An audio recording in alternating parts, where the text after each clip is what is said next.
first this morning, we have breaking news of yet another devastating blow to free speech. Just 24 hours after Twitter permanently suspended President Donald Trump, Google, Apple, and Amazon have now all banned Parler from their app stores, which experts say could destroy the company financially.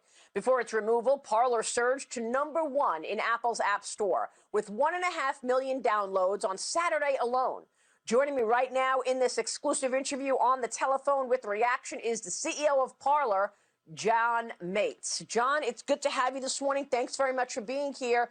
What is your reaction and the impact to this squashing of Parler? Well, thank you for having me on.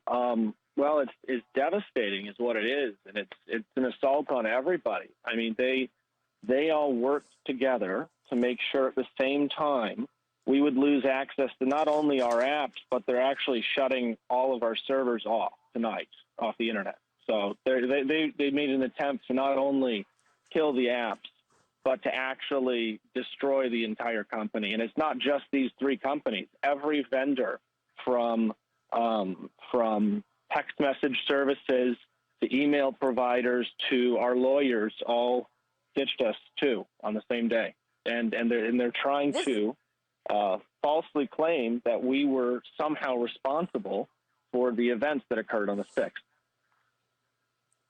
This is absolutely extraordinary that you see this coordinated effort on the same day that the president is banned on Twitter. You've got Google and Instagram removing Parler, and now last night late, Apple removes Parler as well. What are you going to do? John, can this put you out of business?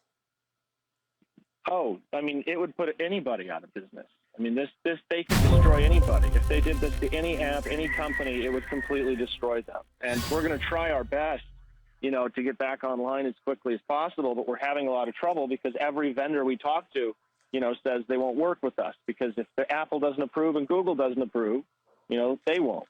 And they've given us no legitimate remedy. They've tried to, ask us for, to cooperate with them on a few things. We've tried to give them everything that they wanted, of course, without sacrificing our principles, but there were remedies to do it, and they just don't care. They just don't want us on the internet. They just want to get rid of us. So what is the reason that they are saying that they want you out? I mean, I know that the company has been incredibly successful, as many people have called out social media for censorship, for censoring news. Twitter would not run the Hunter Biden story during an election. They locked out the New York Post from Twitter. Google has created algorithms potentially that will also censor information. There's been attacks on Parler because of your open free speech approach. What is the reason that they're giving you for shutting you down? Well, like I said, they claim that we somehow were responsible for the what they call the insurrection on the 6th, which, we've never allowed violence. We've never allowed any of this stuff on our platform. And we don't even have a way to coordinate an event on our platform. So they somehow want to make us responsible. And this seems to me like an excuse to just basically eliminate free speech at a convenient time, for them. It does because, we've grown so much. We were #1 on the App Store the day that we were, removed for quote unquote violence. And the same day that horrible violence was trending on Twitter.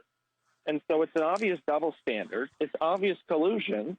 And they're doing it, to stifle free speech and competition in the marketplace. And this could happen to literally anybody. This is unbelievable. And I know that as the lead up to this, President Trump was saying that these companies are way too powerful, and he wanted to find a way to roll back Section 230, which, of course, gives them immunity from any lawsuits. It protects them, their liability. And all throughout that, you said, no, we shouldn't pull back Section 230. It would hurt everybody. And now we see how powerful these companies truly are, John. Yes, and it was actually about a week or two ago that we actually changed our stance on 230 due to some new knowledge that we had from our legal team, who actually just fired us over this too. So I totally see the danger here. I mean, what they're doing and the amount of power they have is not just frightening. It's actually extremely scary. So you're saying it's not just Apple taking you off the App Store. There's also movement to just shut down your servers, pretty much shut you down. Yes, yes. Amazon is the largest cloud storage vendor in the world, and we use them to host our servers, you know, hundreds of them, hundreds of servers. And they gave us basically, they said, you have 24 hours to get all of your data and to find new servers. So, you know, where are you going to find 300 to 500 servers in a 24-hour window, and how can you send all of the data from everybody out to them in a 24-hour period? It's an impossible feat that, you know, we're going to handle as best we can to get back online as quickly as possible. But, you know, there's just some things that are almost basically impossible. Unbelievable. John.